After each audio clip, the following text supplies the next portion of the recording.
Hello guys, എല്ലാവർക്കും ചന്ദ്രകാന്തം പുത്തൻ വിശേഷങ്ങളിലേക്ക് സ്വാഗതം. അങ്ങനെ ഇന്നത്തെ പുതിയ എപ്പിസോഡിൽ നമ്മുടെ നന്ദ പോലീസ് സ്റ്റേഷനിൽ നിന്നും ഇറങ്ങി ഇന്ദീവരത്തിലേക്ക് വരികയാണ് നമ്മുടെ ഗൗരിമോളെ ഒരു നോക്ക് കാണുവാൻ വേണ്ടി.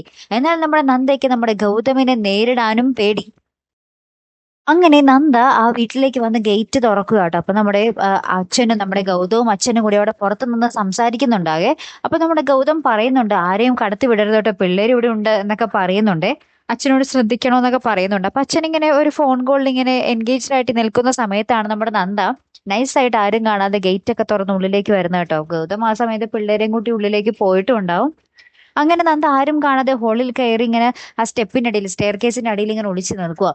അപ്പത്തേക്കും ഗൗതം ആ ഒരു സെയിം സമയത്ത് നന്ദ അവിടെ ഒളിച്ചു കഴിഞ്ഞ സമയത്ത് തന്നെ നമ്മുടെ ഗൗതം പിള്ളേരായിട്ട് അവിടെ ഹോളിൽ വരുന്നുണ്ട്. അപ്പൊ നമ്മുടെ ഗൗരിമോൾ ഇങ്ങനെ ഭയങ്കരമായിട്ട് ഇങ്ങനെ കണ്ണിറയെ നമ്മുടെ നന്ദ കാണുകയാണ്. ഒരു ദിവസമായല്ലോ കൊച്ചു പനിയായിട്ട്, ചൂട് കടുത്ത പനിയോടുകൂടിയല്ലേ ഇങ്ങോട്ടേക്ക് വന്നത്, കൊച്ചിന് എന്തായി എന്നുള്ളൊരു ആകാംക്ഷ നമ്മുടെ നന്ദയ്ക്കുള്ളിൽ ഉണ്ടായിരുന്നു. അപ്പൊ ഗൗരിമോളെ കണ്ടിങ്ങനെ കണ്ണ് നിറയുന്ന ഒരു നിമിഷങ്ങൾ നമുക്ക് കാണുവാൻ സാധിക്കുന്നുണ്ട്. അതിനിടയിൽ നമ്മുടെ പിങ്കി വരുന്നുണ്ട്. അപ്പൊ പിങ്കി നമ്മുടെ ഗൗതമിനോട് പറയുന്നുണ്ട്, നിങ്ങൾ എത്ര നാള് ഗൗരിമോളെ ഇങ്ങനെ മാറ്റി നിർത്താൻ പോകുന്നേ എന്നൊക്കെ നമ്മുടെ പിങ്കി ചോദിക്കുന്നുണ്ട്. അതിനുശേഷം പുറത്തൊരു പോലീസ് വന്നിട്ട് നമ്മുടെ ഗൗതം പുറത്തേക്ക് പോകുന്നുണ്ട്. ആ ഒരു സമയത്ത് നമ്മുടെ പിങ്കി കാണുകയാണ് നമ്മുടെ നന്ദയെ, ആ ഒരു സ്റ്റെയർ കേസിനടിയിൽ ഒളിച്ചു നിൽക്കുന്ന നന്ദയെ പിങ്കി കാണുകയാണ്.